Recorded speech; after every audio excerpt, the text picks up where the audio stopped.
You're a CEO. You stand up, you declare, "We are committed to diversity." Feels good, right? Then a board member asks one simple question: how do you know it's working?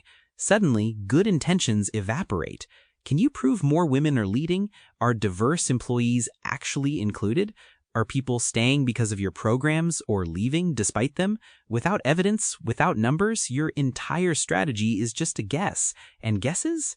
They don't change companies. That's exactly it, Finn. That moment of truth. You can have the most noble intentions, the most inspiring mission statement about diversity and inclusion, but when the rubber meets the road, when someone asks for proof, that's where many organizations stumble. It's the difference between aspiration and actual impact. And it makes so much sense, really. We measure everything else in business: sales, profits, customer satisfaction. Why would something as critical as diversity and inclusion be any different? It reminds me of the analogy in the source material about personal health. We don't just feel healthier, we track our steps, blood pressure, weight. This objective evidence is key, isn't it? Absolutely. It's the what gets measured gets managed principle applied to DEI. Without those objective markers, we're operating on anecdotes or gut feelings, which are notoriously unreliable for long-term strategic change. DUSA makes it clear. Diversity metrics provide quantitative insights. They help organizations assess progress, identify weak spots, promote transparency, and crucially, strengthen accountability. It elevates DEI from a nice-to-have to a must-track business imperative. So at the core of this is moving beyond just talking about diversity to actually understanding its tangible presence and experience within an organization. It's shifting from broad statements to specific data points. What exactly are we talking about when we say diversity metrics? Simply put, they're measurements that help an organization understand if its workforce reflects diversity and if employees experience inclusion fairly. It's moving from asking, "Do we think our workplace is diverse?" to "What percentage of our leadership positions are held by women?" or "Are promotion rates similar across different ethnic groups?" These are concrete, measurable questions that yield measurable answers. And the first and perhaps most foundational type of metric mentioned is demographic data. This seems straightforward enough, but it can reveal some pretty stark realities, can't it? It's foundational because it describes who is in the organization. This includes gender, age, race, ethnicity, disability status, nationality, and other workforce characteristics. It provides that initial snapshot. For instance, a company might boast 5,000 employees and seem robust. But when you look at the demographics, you might find that while women make up half the workforce, only 10% of senior managers are women. Without that measurement, that significant imbalance might remain completely invisible. Measurement literally makes invisible problems visible. That's a powerful point. It's not just about the raw numbers, but what those numbers reveal about systemic issues. You could have a lot of diverse people, but if they're all at the bottom rung, that's not true diversity, is it? Exactly, which brings us to the next critical metric, representation. This goes beyond just having diverse individuals. Representation asks whether different groups are present throughout every level of the organization, not just in entry-level roles or in certain departments, but visibly and proportionally represented in leadership, management, and all decision-making bodies. So it's not enough to say, "We hired a lot of diverse people last year." It's about seeing those individuals progress, grow, and assume positions of influence within the company. Precisely. The source gives a great thought experiment. Imagine two companies.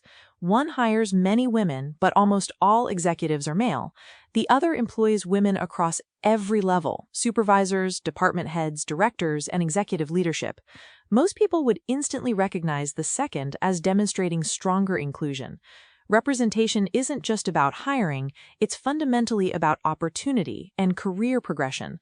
Are those diverse individuals being given the chance to rise, or are they hitting a glass ceiling? This really helps distinguish between basic numerical diversity and something more meaningful, like equitable distribution of power and opportunity. It forces organizations to look deeper than just their total headcount figures. And it highlights that the numbers tell a story. Demographic data gives us the characters, but representation tells us where they are in the story. Are they protagonists or background figures?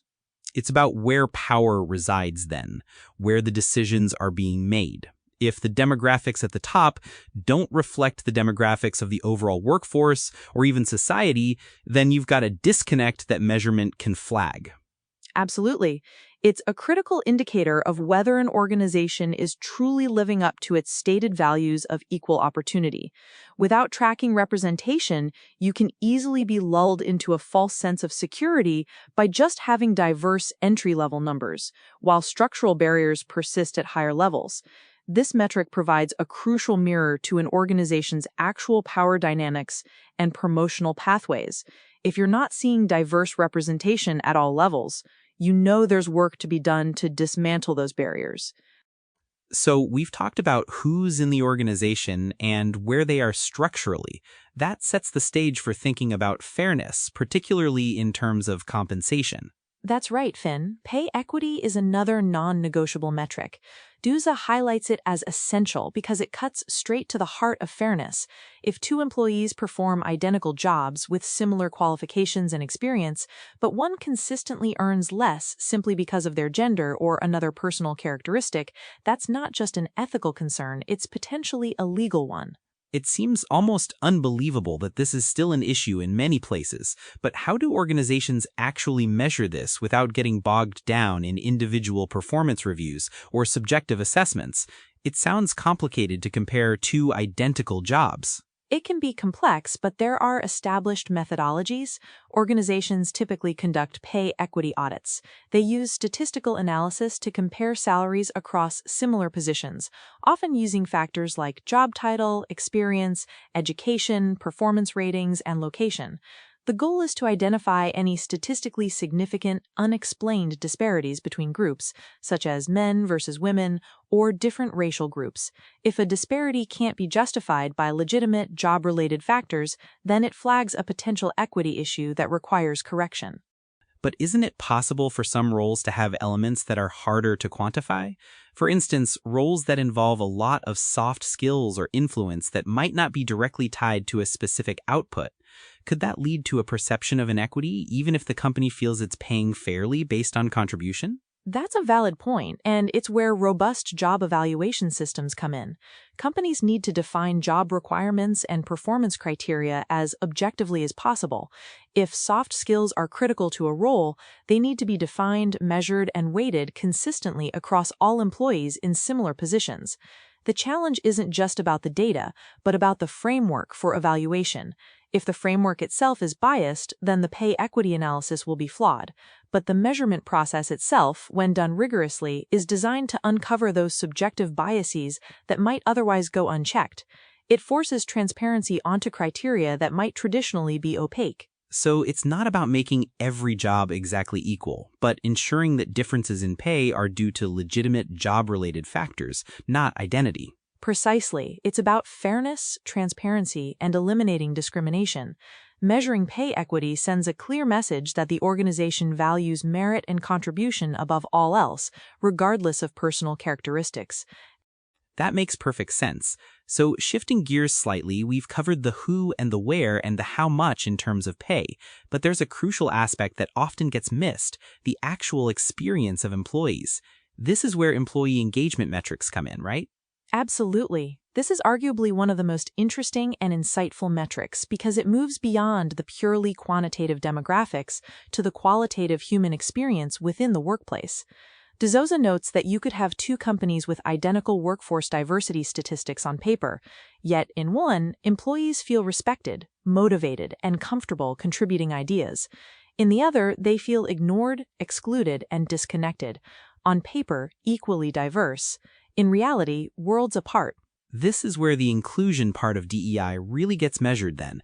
It's not just about having people in the room, but making sure they feel like they belong and can thrive. Exactly. This is why organizations regularly conduct employee surveys. They aren't just measuring who works for the company, but how employees experience the workplace. Questions like, do employees feel respected? Do they believe promotions are fair? Do they feel their opinions matter? Do they trust leadership? These are direct windows into the inclusivity of the culture. And the source emphasizes that measuring belonging, psychological safety, fairness, and overall employee experience is just as important as measuring workforce demographics. It's the emotional and social climate. It's fundamental. Diversity is about inviting people to the party. Inclusion is about asking them to dance and ensuring they feel comfortable doing so. Employee engagement metrics capture that dancing aspect.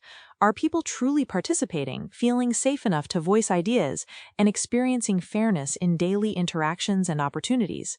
This data tells you if your diverse workforce is actually integrated and flourishing, or just present. So we've gathered all this data, demographics, representation, pay equity, engagement, but simply collecting data doesn't automatically fix anything.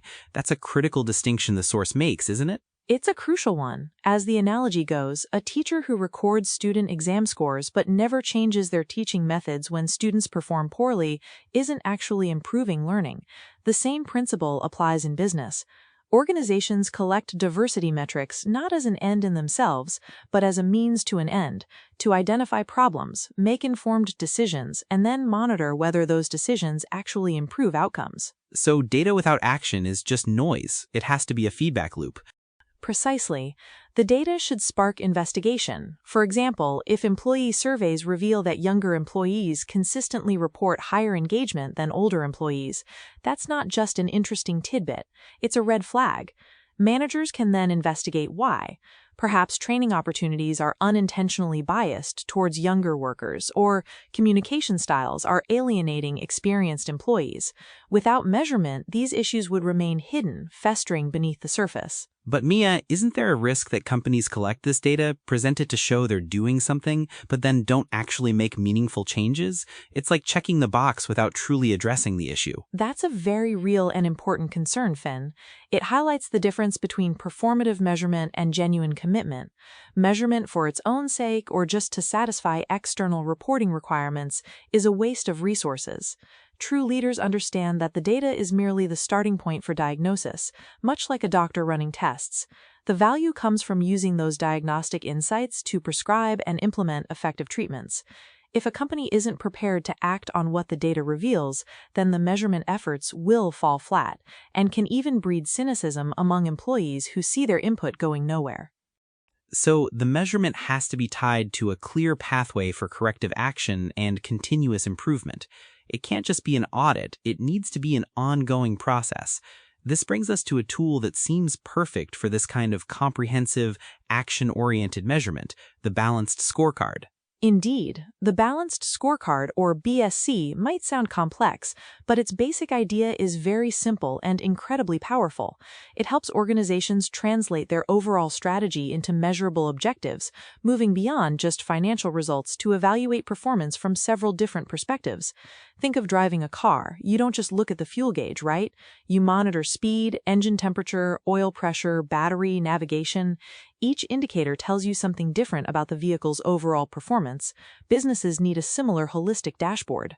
That car analogy really clarifies it. So financial profit is just one gauge among many, and perhaps not even the most critical for long-term health. Exactly. An organization might report excellent profits but simultaneously be experiencing declining employee morale, a surge in discrimination complaints, or a mass exodus of talented workers. Eventually, those hidden problems will begin affecting financial performance too. The Balanced Scorecard helps managers avoid this tunnel vision by monitoring multiple dimensions of organizational success, ensuring they have a complete picture of health, not just financial solvency. So the BSC is about preventing those hidden, non-financial issues from silently eroding the company's foundation. It makes those other vital signs visible. It does, and in the context of diversity management, the Balanced Scorecard is particularly effective because it can integrate a wide range of DEI measures directly into the strategic framework. It allows leaders to see DEI as an intrinsic part of overall business performance, not an isolated HR function. This holistic view is what transforms DEI from a good thing to do into a strategic imperative that drives success. So when we're talking about putting DEI into a balanced scorecard, what kinds of specific measures would we be looking at? It's not just a general diversity score, I assume. No, it's quite granular. Within a DEI-focused balanced scorecard, you might include measures like overall workforce diversity broken down by various demographics. Then you'd have employee engagement, specifically looking at how different demographic groups score on inclusion metrics. Promotion equity, retention rates segmented by group, leadership diversity, and even participation rates in DEI training are all vital. You could also extend it to customer satisfaction if you're measuring how diverse customer segments are served, or innovation outcomes if you're linking diversity to new ideas and problem solving. That's a powerful shift. It moves from simply saying, we value diversity, to leaders being able to demonstrate progress with measurable evidence across multiple business functions. It truly integrates DEI into the core strategy. It's a huge shift. This is precisely why DEI has become increasingly accepted as a strategic business issue, rather than just an HR initiative. The World Economic Forum's DEI Lighthouse research backs this up. They found that the most impactful organizations treat diversity, equity, and inclusion as measurable business priorities, backed by leadership accountability, clear goals, and continuous evaluation. They don't just talk about it, they embed it into their strategic operating model. And the emphasis there is on clear definitions of success, leadership commitment, context-specific solutions, and rigorous tracking. It's not a one-size-fits-all approach, but a tailored data-driven one. Exactly. It's about designing solutions that fit the specific culture and challenges of the organization, but then critically tracking their efficacy. If you don't track, you don't know if your tailored solution is actually working or if it needs to be tweaked. So all this measurement, all this data collection, it's ultimately about learning and adapting, not about assigning blame. That distinction is really important, isn't it? It's absolutely critical. The source explicitly notes that measurement is not about blaming people, it's about learning.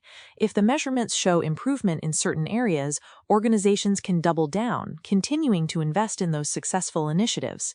If the measurements reveal weaknesses or plateaus, organizations then have the objective evidence needed to adjust their strategies.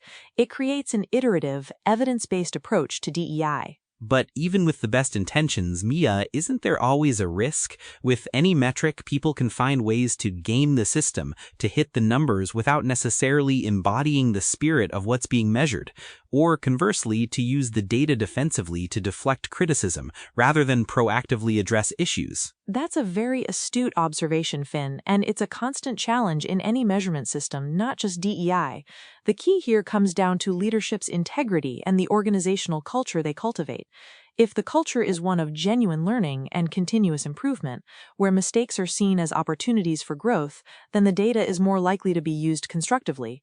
If it's a culture of fear or blame, then people will try to game metrics or hide unflattering data. The metrics themselves are neutral. Their interpretation and application are deeply influenced by leadership and culture. This is why leadership commitment, as the World Economic Forum emphasized, is so vital. It sets the tone for how the data will be used. So the tool is only as good as the hands wielding it and the environment it operates within. But fundamentally, the principle holds, if you value it, you should measure it, just like any other business function. Precisely. Just as businesses monitor sales, customer satisfaction, inventory levels, and productivity, they should also monitor diversity and inclusion if those values genuinely matter to the organization. By measuring progress objectively, managers replace assumptions with evidence, enabling them to make better decisions that strengthen both organizational performance and workplace fairness. It's about moving from hope to strategy, and from strategy to verifiable impact. It really reframes DEI from something abstract to something concrete, measurable, and intrinsically linked to business success. Absolutely. It's about creating a robust feedback loop that ensures DEI initiatives are not just launched, but continually optimized for real, tangible impact. This evidence-based approach ultimately leads to stronger, more resilient organizations. It's about accountability in the truest sense of the word, driving sustainable change.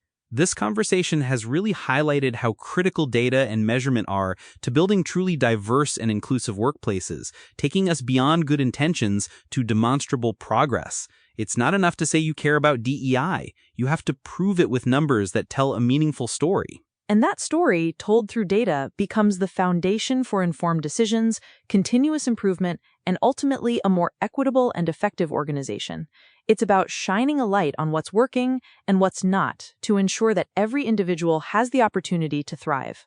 Our discussion today was deeply informed by the work of the Sousa and the research from the World Economic Forum, especially their DEI Lighthouse insights. If this episode resonated with you, please consider sharing it with someone who might also find it valuable.